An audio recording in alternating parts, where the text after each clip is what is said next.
Bismillah. Assalamualaikum warahmatullahi wabarakatuh. Alhamdulillah wassalatu wassalamu ala rasulillahi amma ba'd.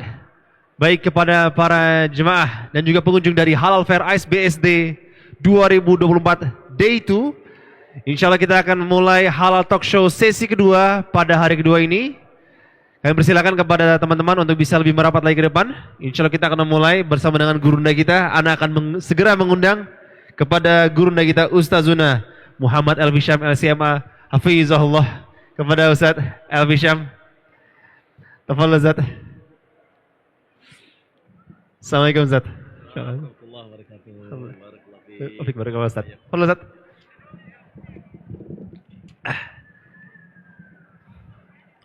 Baik, alhamdulillah. Kepada para jemaah sekalian dan juga para pengunjung, insya Allah kita akan memulai sesi Halal Talk Show yang kedua ini.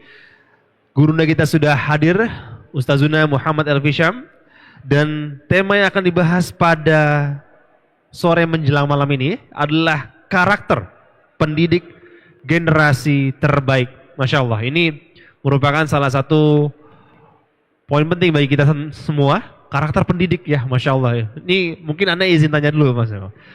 Ustaz, izin tanya Ustaz, kenapa yang diambil temanya adalah karakter pendidik generasi terbaik? Ini pendidiknya apa Ustaz? Apakah guru, ataukah Ustaz, atau bagaimana Ustaz? Perlu Ustaz? Cek. Bismillahirrahmanirrahim.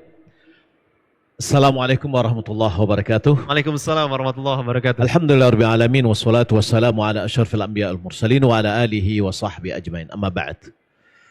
Kalau kita berbicara dalam pendidikan, pendidik itu adalah orang yang ada di lingkungan yang dididik. Boleh jadi adalah bapaknya, ibunya, kakeknya, saudaranya, atau guru-guru yang ada di lingkungannya. Jadi orang-orang yang berperan menjadi pendidik terhadap generasi, dia harus memiliki karakter. Nah, nanti akan kita bahas karakter yang mana dan generasi mana yang generasi yang terbaik. Kenapa kita memilih hal ini? Karena kita melihat yang pertama, generasi ini satu masa ke masa berikutnya itu berbeda. Karakternya berbeda. Kalau kita lihat sekarang ini, di masa-masa yang sekarang ini bermacam-macam.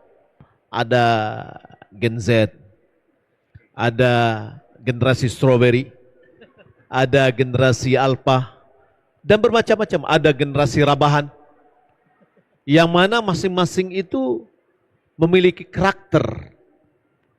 Pertanyaan bagi kita, siapa yang membentuk generasi itu?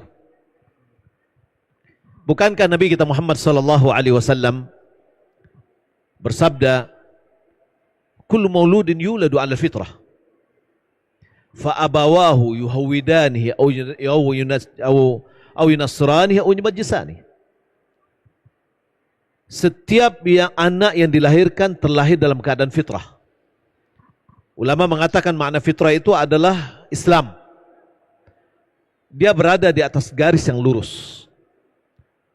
Maka ibu bapaknya lah yang menjadikan dia Yahudi atau Nasrani atau Majusi.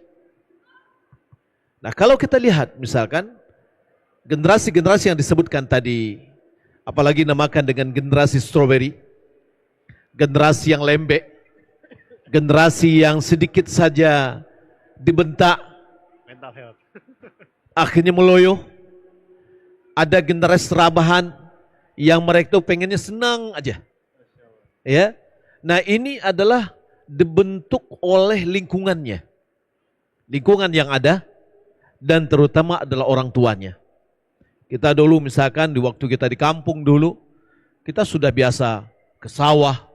Kita biasa mendapatkan tantangan-tantangan pada waktu kita kecil.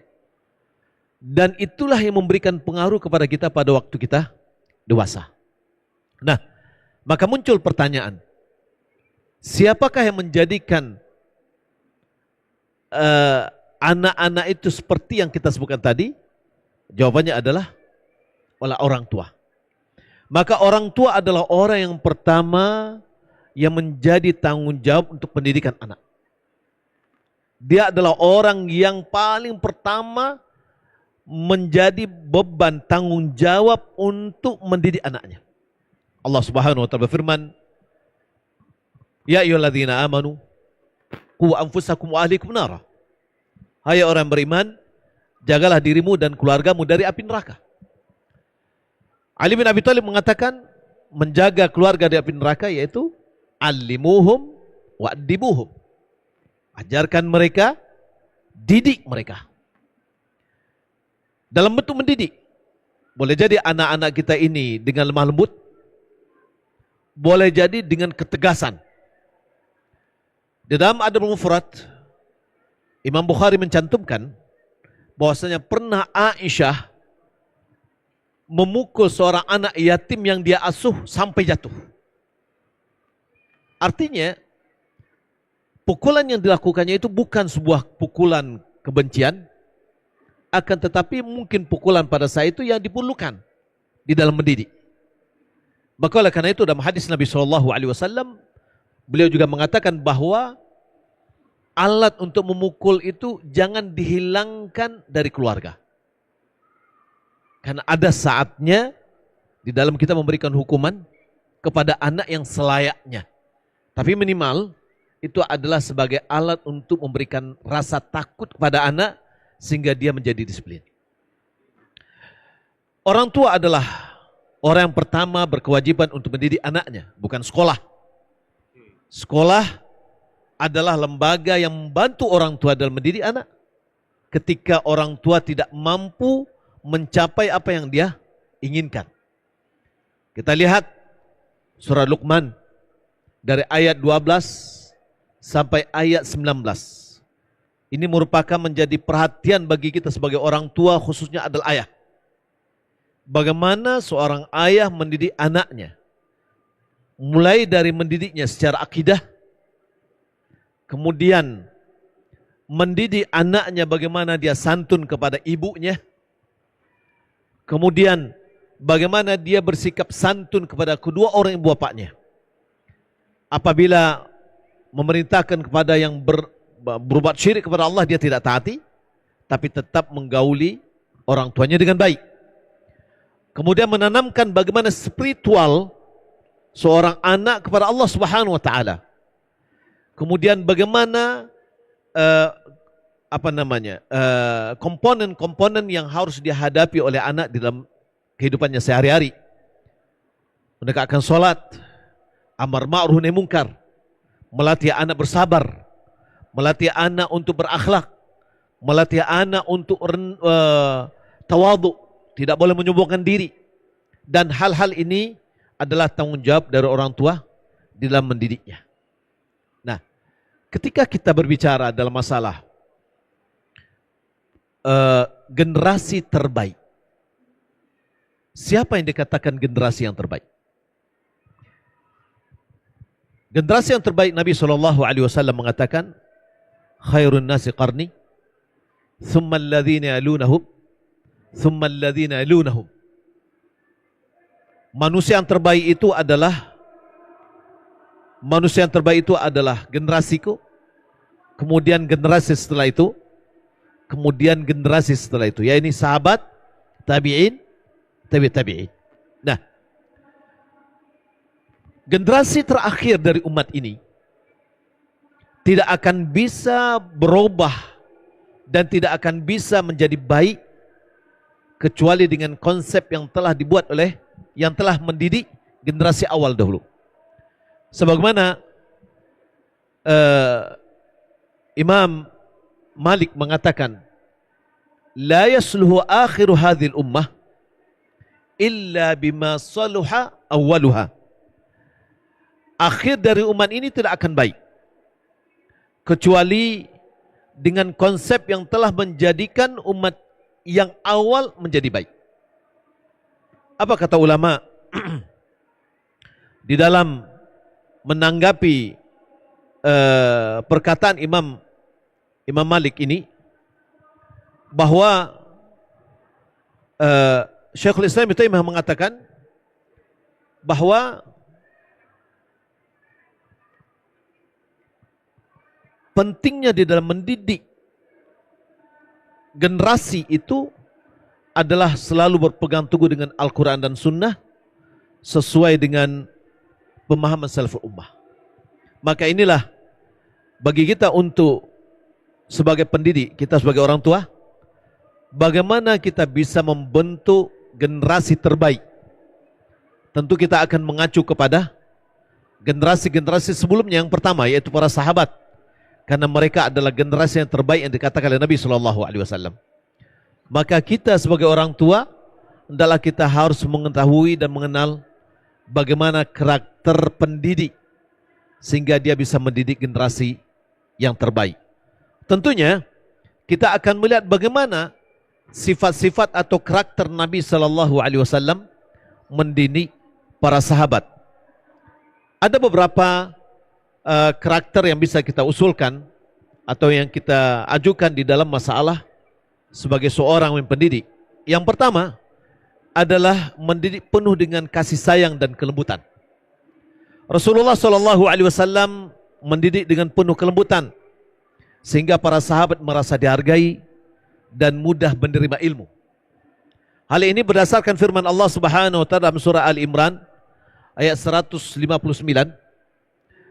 Allah Subhanahu wa taala berfirman, "Fabima rahmatin minallahi lintalahum walau kunta faddan ghalidhal qalbi lam faddu min hawlik fa'fu anhum wastaghfir lahum washawirhum fil amr fa idza azamta fatawakkal 'ala Allah innallaha yuhibbul mutawakkilin." Ayat ini sebenarnya kalau kita lihat dan kita kupas juga adalah ayat bagaimana seorang manajer bersikap sebagai seorang yang memimpin. Bagaimana seorang dai ketika dia mengajak mad'unya.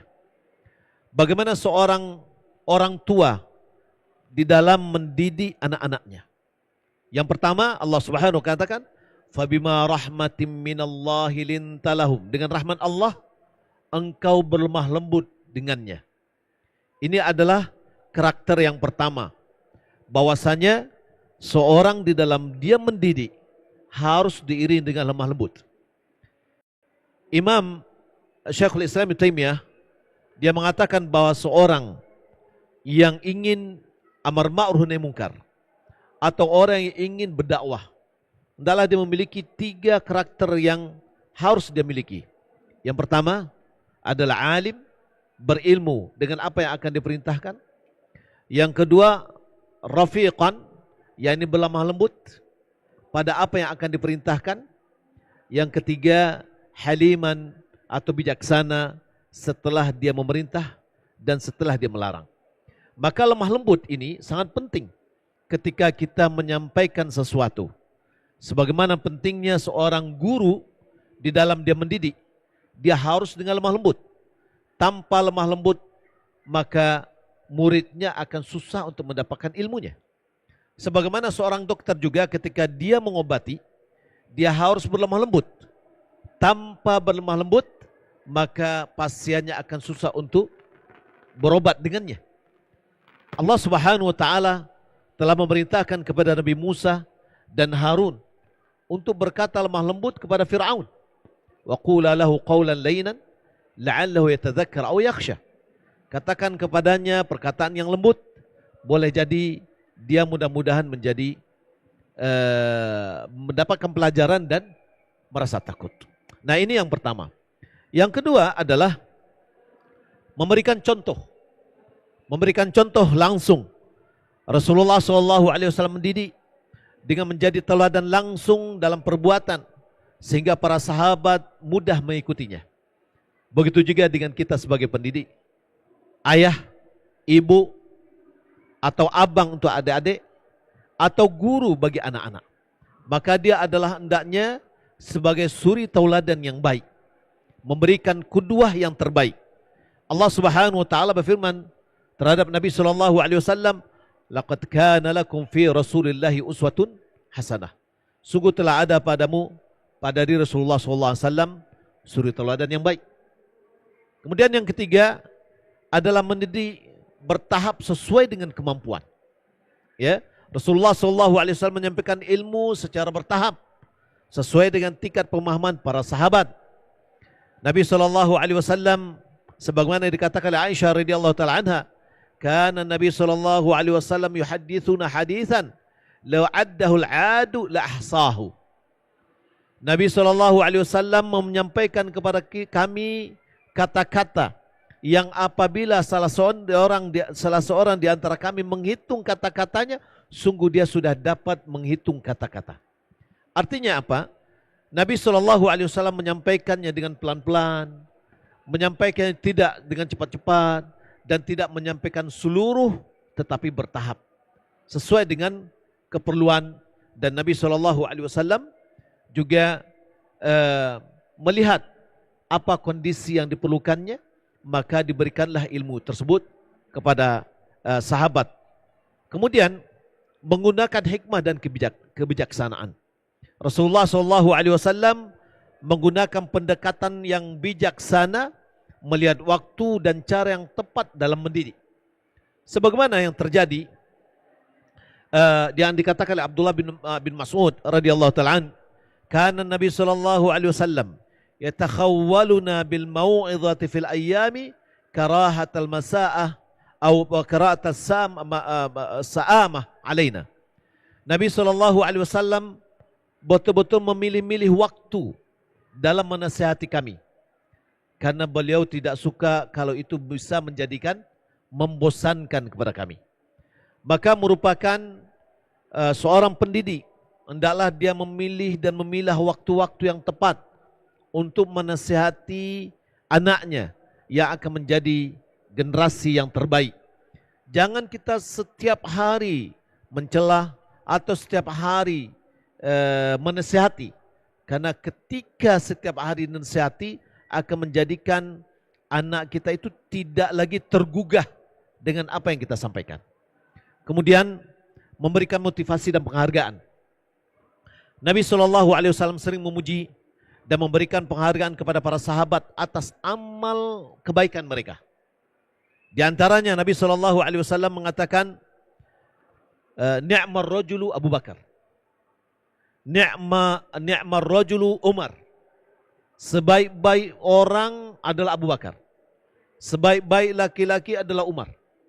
Ini adalah sebuah penghargaan yang diberikan oleh Nabi SAW, dan ini tentunya penghargaan yang bisa menjadikan motivasi pada orang yang kita hargai.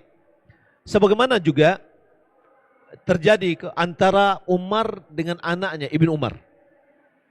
Ketika Nabi SAW berkumpul dengan para sahabat, lalu Nabi SAW bertanya, mengatakan bahwa ada sebuah pohon, ya, perumpamaan dia sama dengan seorang mukmin. Apakah pohon itu? Lalu para sahabat ada menjawab bla bla, ada yang benar. Lalu Rasulullah SAW mengatakan perumpamannya adalah seperti pohon korma. Kemudian setelah Ibnu Umar pulang dan bercerita dengan ayahnya Umar, dia katakan bahwasanya sebenarnya saya tahu jawabannya tadi.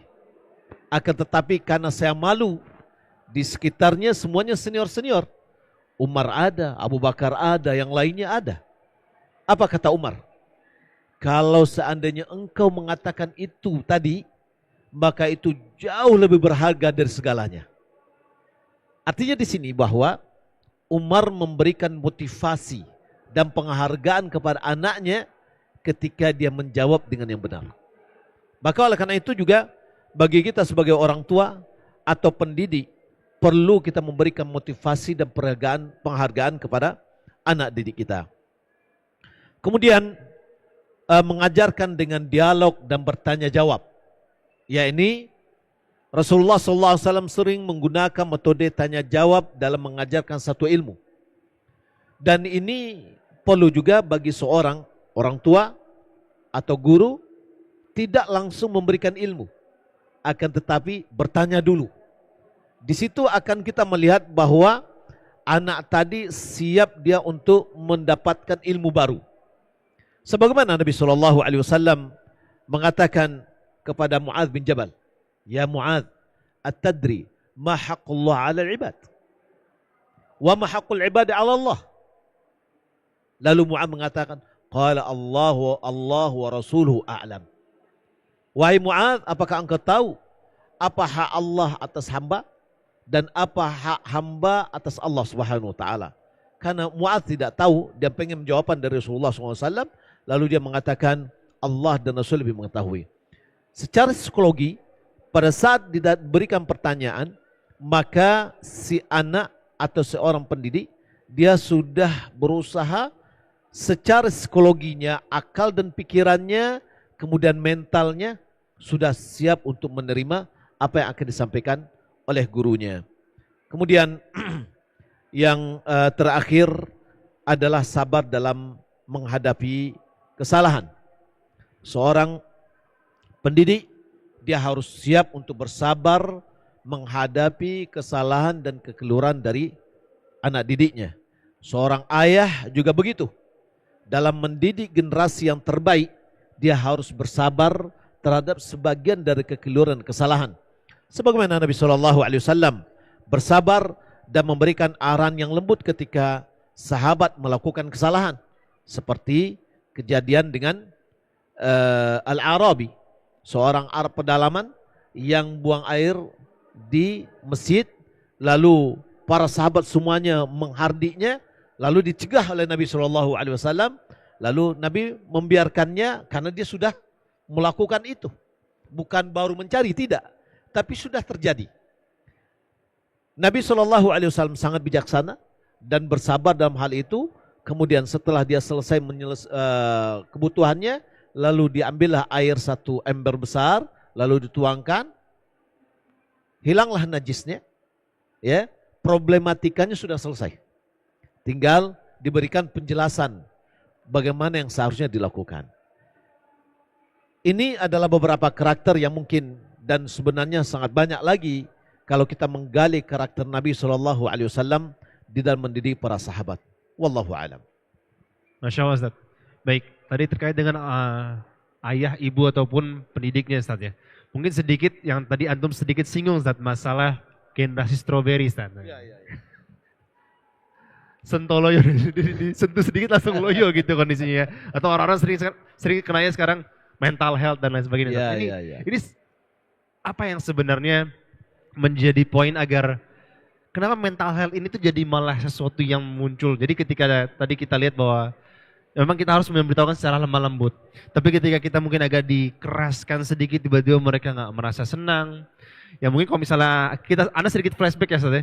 Ketika dulu misalnya Anda waktu masih sekolah SD, SMP gitu, ketika Anda salah, Anda tiba-tiba ditegur sama guru, dimarahin sama guru, pulang ke rumah, itu cerita sama orang tua langsung bilang, kamu kalau guru udah marah sama kamu berarti malah makanya dimarahin gitu Ustaz.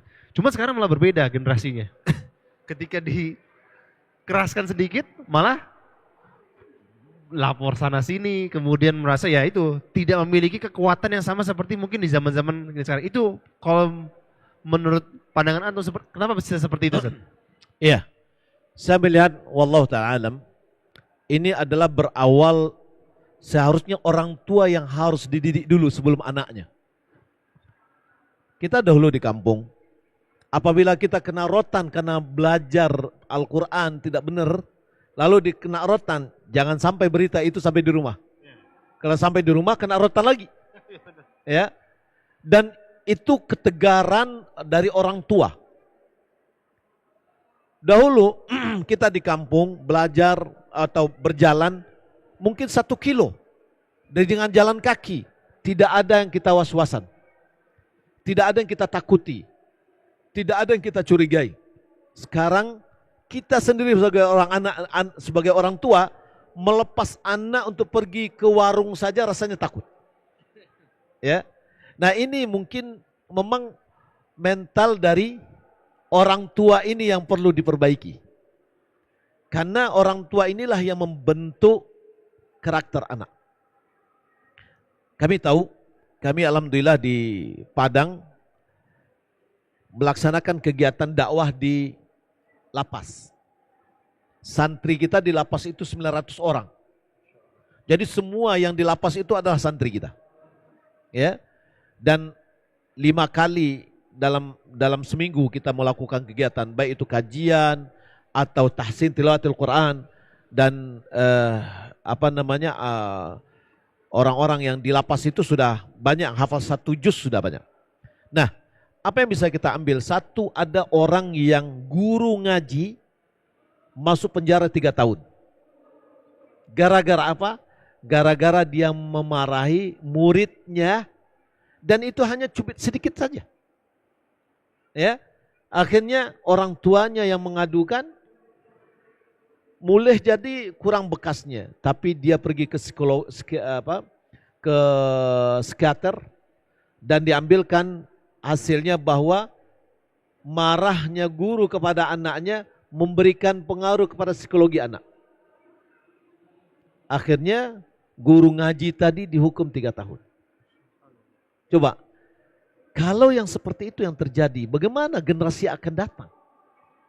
Maka oleh karena itu yang perlu kita perbaiki itu adalah orang tuanya dulu nih. Ya, parentingnya harus ditekankan dulu agar dia bisa betul-betul bisa mendidik yang dengan cara yang baik kepada anak. Jadi orang tua perlu 2 kali belajar daripada anaknya. Jadi setelan pada orang tua ini yang perlu kita perbaiki. Masya Allah. Tapi Ustaz, ini mungkin waktu kita memang cukup ini Ustaz, ya, sangat-sangat pendek sekali. Masya Allah. Mungkin Ana akan berikan satu kesempatan buat, bentar, panitia ada berapa? 2 ya? Oke. Mungkin kita coba satu penanya terlebih dahulu. Untuk yang Ikhwan silakan, yang Ikhwan. Oke, ya Pak silakan. Pegang mikrofonnya. Assalamualaikum Ustaz. Waalaikumsalam warahmatullahi wabarakatuh. Ya, Ana mau sekedar sharing sedikit dan bertanya. Ana kan punya anak yang sekarang sudah berangkat remaja Ustaz. Mungkin karena Ana dari dulu tidak mendidik secara syariat ya, karena Ana baru beberapa tahun hijrah. Sehingga anak-anak ini sekarang sulit untuk bisa dibentuk seperti akhlak mulia seperti yang tadi Ustaz sampaikan yang menurut Rasulullah ya, pendidikan secara. Kiat-kiat apa yang Pak Ustadz dapat sampaikan ke Ana untuk menghadapi anak-anak yang sekarang yang sudah berangkat remaja, yang kira-kira cara menanganinya supaya bisa kembali lagi ke tracknya ya, hasilnya pendidikan yang sesuai dengan Rasulullah. Umurnya berapa Pak? SMA. SMA ya? 16 tahun dan 17 tahun. Iya, iya. Terima kasih Pak atas pertanyaannya. Mungkin kita kasih hadiah dulu. Ya. Masya Allah. Diberikan dulu hadiahnya ya. Ya Mas, dapat hadiah, kalender dan juga hadiah eksklusif merchandise dari Fathera. Masya Allah. Silakan ya. Diterima dulu, kemudian nanti akan dijawab pertanyaan oleh Ustadz Afisham. Tafadhol Ustadz. Ya, ya. Ya. Kalau kita lihat Pak, umur remaja, SMP dan SMA, ini adalah masa anak yang sangat labil. Sangat labil. Remaja atau misalkan SMP, dia adalah anak yang dari kanak-kanak menjadi balik. Kemudian SMP ke SMA, dia adalah anak yang baru merasa dia adalah sebagai seorang laki-laki. Atau orang yang dewasa. Keinginan tahunya tinggi, tapi secara psikologinya dia adalah orang anak yang sangat labil sekali. Maka kalau kita lihat pertama, apa yang Bapak sampaikan tadi, bagaimana cara kita mengajak mereka.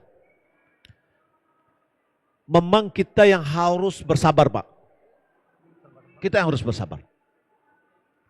Kita harus bersabar turun kepada level dia. Tidak bisa kita seperti orang tua kita dahulu memarahi kita. Tidak bisa. Kalau kita marahi anak kita seperti kita dimarahi orang tua dahulu, anak kita akan lari. dia semakin keras. Maka dalam hal ini adalah perhatian. Ya, perhatian kita kepada anak. Saya pernah membaca satu tulisan, penyimpangan seksual pada anak perempuan itu disebabkan oleh komunikasi anak itu dengan ayahnya kurang lancar. Sehingga mungkin boleh jadi anak perempuan itu pacaran, dia mencari lawan jenisnya untuk lebih banyak berkomunikasi. Maka dalam hal ini orang tua yang harus ya siap untuk menahan dirinya, harus bersabar ekstra. Kejadian saya sendiri Pak, dengan salah seorang anak saya melihat terjadi ya namanya umur tadi. Kalau kita sebagai orang tua mungkin boleh jadi kita mau marah-marah gitu loh. Tapi saya katakan pada diri saya, enggak, saya tidak mau marah. Saya harus mendengar ucapan anak saya dan saya harus merendah, ya, mendengar dan memberikan motivasi. Semenjak itu saya jadikan anak saya itu sebagai teman. Berbicara dengan dia sebagaimana kita berbicara dengan kawan-kawan lain. Dengan penuh hormat, kita cari diksi-diksi, cari kata-kata yang tidak menyakitinya. Tapi kita cari kata-kata yang memotivasi. Ya. Jadi kalau kita dahulu mungkin kalau misalkan marah-marah bisa aja. Tetapi itu sekarang tidak bisa kita terapkan kepada anak kita. Jadi pilihlah, hargain mereka. Ya, sebagaimana kita menghargai yang lain. Dan boleh kita sampaikan kepada dia. Kita bilang, nak, saya ayah berbicara dengan Anda sebagaimana saya berbicara dengan teman-teman. Saya cari kata-kata yang baik supaya Anda tidak tersinggung. Sampaikan begitu. Biar dia tahu bahwasannya kita memang menghargai dia. Ya. Dan memang perhatian kita yang perlu. Sekarang ini anak kita karena generasi alfa. Generasi teknologi, generasi semuanya ini ya gadget yang kita menjadi serumah, hidup serumah tapi tidak hidup bersama. Ya, serumah aja tapi tidak bersama lagi. Kadang-kadang kita sambil duduk begini, itu di sana sibuk, di sini sibuk. Ya, maka mungkin ini yang perlu kita perbaiki pada diri kita sendiri sebagai pendidik. Wallahu ta'ala alam. Baik, mungkin kami buka untuk satu penanya dari akhwat, silakan. Ada?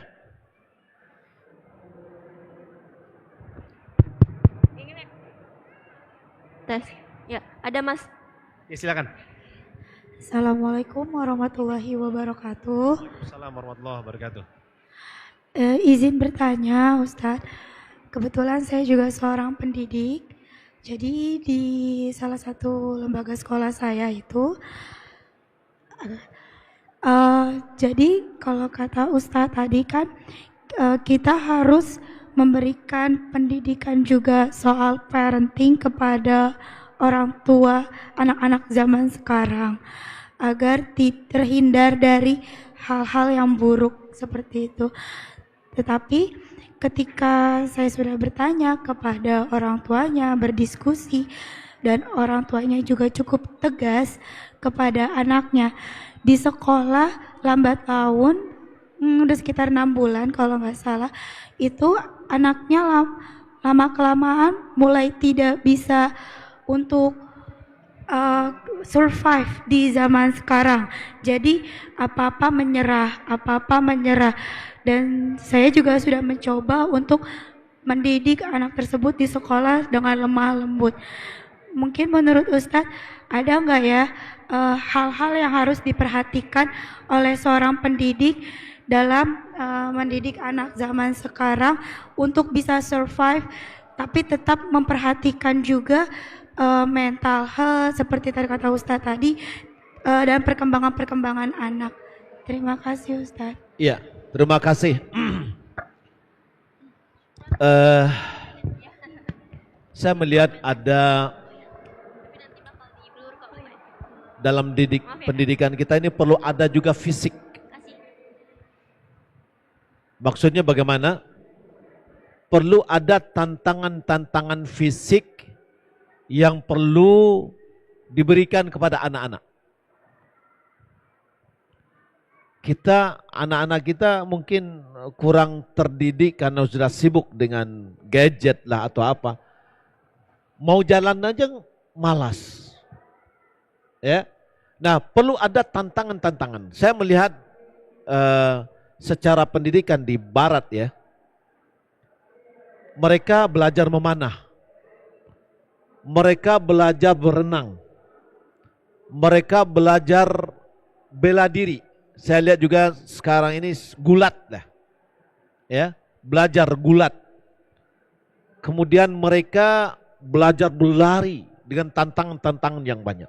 Sebenarnya olahraga itu sangat memberikan kepada anak-anak kita itu ketangkasan. Dan ini yang kurang bagi kita. Saya melihat kurang. Ya. Berkuda mungkin dianggap ini sangat mahal. Tapi sebenarnya itu ada ketangkasan. Ya. Kemudian ketangkasan yang lain misalkan di sekolah-sekolah Islami mungkin jarang juga untuk latihan bela diri, ya, atau perlombaan-perlombaan yang lain, yang mana perlombaan itu sebenarnya adalah memberikan tantangan kepada anak kita untuk melakukan sesuatu pekerjaan sampai tuntas, ya. Ini bagian dari bentuk pelatihan mungkin yang akan kita buat. Di samping itu juga tentu adalah motivasi. Motivasi itu dan penghargaan boleh jadi dengan memberikan sesuatu atau dengan motivasi dengan kata-kata yang baik. Ya. Dan semuanya kemungkinan bisa kita lakukan. Saya tidak tahu apa yang sudah Ustazah lakukan, ya, tapi insya Allah dengan melihat mungkin kasus, ya, ini melihat kondisi anak seperti apa, kemudian orang tuanya bagaimana dia mendidik. Jangan-jangan orang tuanya keras, tapi dia tidak memotivasi. Ada orang tua keras, tidak memotivasi, tapi mematahkan. Ya, jadi sudah anaknya sudah berusaha, ternyata apa yang dicapai tidak tercapai, lalu dipatah oleh orang tuanya. Setelah bagi orang mematah pucuknya. Akhirnya orang anak tadi sudah tidak punya semangat lagi untuk menyelesaikan sebuah tantangan, ya, yang seharusnya tidak mematahkan pucuknya, tetapi tetap memotivasi dan menghargai apa yang terjadi. Ya, kadang-kadang kan orang tua ini, makanya parenting itu bukan berarti mendidik mendidik orang tua supaya tegas dengan anaknya, tidak. Tapi mendidik orang tua bagaimana yang seharusnya dia mendidik anaknya dengan sesuai dengan nilai-nilai agama kita. Wallahu a'lam. Baik Ustaz, Masya Allah. Dengan selesainya pertanyaan tadi, maka sudah diberikan hadiahnya ya? Insya Allah ya, sudah ya, Masya Allah. Taib. Baik, tidak terasa Ustaz, ini tinggal 3 menit lagi masuk sholat isya. Masya Allah. Ya, kami ucapkan sekali lagi Ustaz, syukron, jazakallah khair, barakallah fik atas segala nasihat dan juga faedah yang antum sampaikan Ustaz. Semoga bisa menjadi ilmu bermanfaat buat kami dan juga insya Allah bisa menjadi ilmu yang bisa kami amalkan Ustaz, Masya Allah. Dan juga kepada teman-teman semua, insya Allah sebentar lagi kita akan masuk ke azan isya. Yang ingin berwudu silakan. Dan insya Allah setelah sholat isya nanti kita akan ada satu sesi halal talk show lagi bersama dengan Ustazuna Salim Al-Mudhar, hafizahullah ta'ala. Dan tutup berdoa kafaratul majelis. Subhanakallahumma bihamdika asyhadu an la ilaha illa anta astaghfiruka wa atubu ilaik. Wassalamualaikum warahmatullahi wabarakatuh.